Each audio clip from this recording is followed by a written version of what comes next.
Oi, eu sou a Grazi e esse é o 15 Minutos com a Bíblia. Hoje continuaremos no capítulo 11 de Números, a missão dada às 70 autoridades do povo.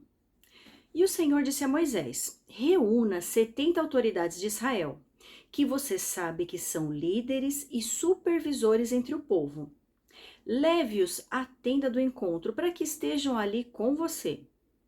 Eu descerei e falarei com você, e tirarei do espírito que está sobre você e o porei sobre eles. Eles o ajudarão na árdua responsabilidade de conduzir o povo, de modo que você não tenha que assumir tudo sozinho. Diga ao povo: consagrem-se para amanhã, pois vocês comerão carne. O Senhor os ouviu quando se queixaram a ele, dizendo: ah, se tivéssemos carne para comer, estávamos melhor no Egito. Agora o Senhor lhes dará carne e vocês a comerão. Vocês não comerão carne apenas um dia, ou dois, ou 5, ou 10, ou 20. Mais um mês inteiro, até que lhes saia carne pelo nariz e vocês tenham nojo dela. Porque rejeitaram o Senhor, que está no meio de vocês, e se queixaram a ele, dizendo: por que saímos do Egito? Vimos no vídeo anterior o desabafo de Moisés questionando a Deus sobre o fardo pesado de liderar todo o povo sozinho. E aqui vemos que o Senhor se compadece dele e ordena que sejam selecionadas 70 autoridades, líderes e supervisores, para que compartilhem essa responsabilidade com Moisés. Percebo que Deus ouve as nossas orações e nos concede ajuda quando reconhecemos a nossa fraqueza e inabilidade em conduzir a obra dele sozinhos. E o Senhor ouviu não apenas o clamor de Moisés, mas de todo o povo. Contudo, devido à forma murmuradora com que clamaram, Deus envia codornizes até eles não conseguirem mais aguentar comê-las. Creio que Deus não se irou com o fato de pedirem carne, mas sim com o constante questionamento do porquê foram tirados do Egito. A recusa do povo em entender que o que Deus lhes oferecia era uma vida de liberdade e não de escravidão, devia deixar seu coração muito entristecido. Versículo 21. Disse, porém, Moisés: aqui estou eu, no meio de 600.000 homens em pé, e dizes: darei a eles carne para comerem durante um mês inteiro? Será que haveria suficiente para eles se todos os rebanhos fossem abatidos? Será que haveria o suficiente para eles se todos os peixes do mar fossem apanhados? O Senhor respondeu a Moisés: estará limitado o poder do Senhor? Agora você verá se a minha palavra se cumprirá ou não. Então Moisés saiu e contou ao povo o que o Senhor tinha dito. Reuniu 70 autoridades dentre eles e as dispôs ao redor da tenda. O Senhor desceu na nuvem e lhe falou, e tirou do espírito que estava sobre Moisés e o pôs sobre as 70 autoridades. Quando o espírito veio sobre elas, profetizaram, mas depois nunca mais tornaram a fazê-lo. Entretanto, 2 homens chamados Eudade e Medade tinham ficado no acampamento. Ambos estavam na lista das autoridades, mas não tinham ido para a tenda. O Espírito também veio sobre eles e profetizaram no acampamento. Então, certo jovem correu e contou a Moisés: Eudade e Medade estão profetizando no acampamento. Josué, filho de Num, que desde jovem era auxiliar de Moisés, interferiu e disse: Moisés, meu senhor, proíba-os. Mas Moisés respondeu: você está com ciúmes por mim? Quem dera todo o povo do Senhor fosse profeta, e que o Senhor pusesse seu espírito sobre eles. Então Moisés e as autoridades de Israel voltaram para o acampamento. Perceba que a murmuração é tão prejudicial que faz até um líder esmorecer e desacreditar do poder de Deus. Moisés devia estar tão farto de ouvir inúmeras reclamações que já não tinha mais esperança de conseguir agradar o povo. Mas Deus é paciente e, mesmo diante da incredulidade dele, mantém sua palavra e coloca o Espírito sobre as autoridades para auxiliar Moisés na liderança dos israelitas. Acho interessante a Bíblia mencionar os 2 líderes que não estavam presentes na tenda e que mesmo assim foram tocados pela habilidade de profetizar, concedida pelo Espírito. Quando Deus tem uma missão para nós, não adianta se esconder, nem se esquivar, como fizeram Edad e Medad. Deus nos encontra e nos capacita. Versículo 31. O Senhor envia codornizes. Depois disso, veio um vento da parte do Senhor que trouxe codornizes do mar e as fez cair por todo o acampamento, a uma altura de 90 centímetros, espalhando-as em todas as direções num raio de um dia de caminhada. Durante todo aquele dia, aquela noite e durante todo o dia seguinte, o povo saiu e recolheu codornizes. Ninguém recolheu menos de 10 barris. Então eles as estenderam para secar ao redor de todo o acampamento.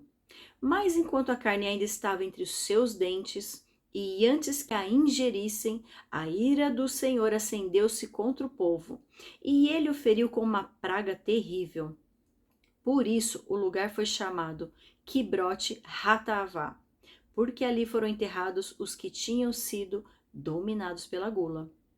De Quibrote Hataavá, o povo partiu para Azerote e lá ficou. Deus cumpriu sua promessa e enviou a carne que o povo tanto queria, mas não deixou de executar juízo sobre os que se deixaram dominar pela gula, enviando sobre eles uma terrível praga. Capítulo 12. Miriam e Arão criticam Moisés. Miriam e Arão começaram a criticar Moisés, porque ele havia se casado com uma mulher etíope. Será que o Senhor tem falado apenas por meio de Moisés? Perguntaram. Também não tem ele falado por meio de nós? E o Senhor ouviu isso. Ora, Moisés era um homem muito paciente, mais do que qualquer outro que havia na terra. Imediatamente o Senhor disse a Moisés, a Arão e a Miriam, dirijam-se à tenda do encontro, vocês três. E os três foram para lá. Então o Senhor desceu numa coluna de nuvem e, pondo-se à entrada da tenda, chamou Arão e Miriam. Os dois vieram à frente e ele disse, ouçam as minhas palavras. Quando entre vocês há um profeta do Senhor, a ele me revelo em visões e em sonhos falo com ele. Não é assim, porém, com o meu servo Moisés, que é fiel em toda a minha casa. Com ele falo face a face, claramente e não por enigmas. E ele vê a forma do Senhor. Por que não temeram criticar meu servo Moisés? Então a ira do Senhor acendeu-se contra eles e ele os deixou. Quando a nuvem se afastou da tenda, Miriam estava leprosa. Sua aparência era como a da neve. Arão voltou-se para Miriam, viu que ela estava com lepra e disse a Moisés, por favor, meu senhor, não nos castigue pelo pecado que tão tolamente cometemos. Não permita que ela fique como um feto abortado, que sai do ventre de sua mãe com a metade do corpo destruída. Então Moisés clamou ao Senhor, ó Deus, por misericórdia, concede-lhe cura.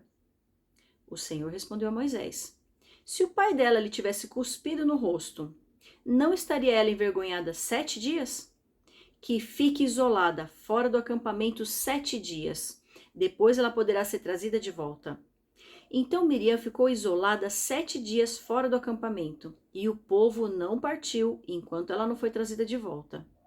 Depois disso, partiram de Azerote e acamparam no deserto de Parã. Algumas coisas me intrigam nessa narrativa, pois a inveja de Miriam e Arão em relação à liderança de Moisés somente foi despertada quando ele se casou com uma mulher etíope. Fico pensando, primeiro, por que ele se casaria com uma estrangeira, já que a Bíblia não menciona se sua mulher Zípora havia falecido. Mas também chama atenção o fato de eles passarem a questionar a posição de autoridade de Moisés. De alguma forma, eles se equipararam a ele como se estivessem tão próximos de Deus quanto o irmão. Esse relato também me fez lembrar de uma frase que diz assim, às vezes, Deus nos afasta de pessoas porque ele ouve conversas que nós não ouvimos. E foi exatamente o que aconteceu aqui. E embora Arão e Miriam devam ter confabulado contra o irmão em segredo, Deus ouve cada palavra que pronunciamos e faz com que conversas ocultas sejam trazidas à luz e ao conhecimento de todos os envolvidos. E quando Deus chama os dois para uma repreensão, faz questão de enaltecer a posição de Moisés, pois declara que ele não era um simples profeta com o qual Deus se comunicava através de sonhos ou visões, mas sim um servo fiel, com o qual ele tinha um relacionamento face a face.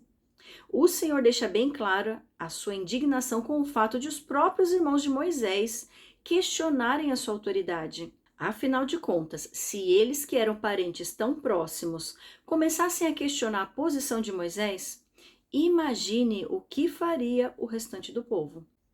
Embora o Senhor atenda o clamor de Moisés, que pediu cura à irmã, Deus não a isentou de sofrer as consequências do seu pecado por 7 dias, mantendo-a isolada, fora do acampamento. Já mencionamos anteriormente que a lepra na pele nada mais é do que um reflexo da lepra interior, oriunda do orgulho, arrogância e prepotência. Eu te vejo, no capítulo 13.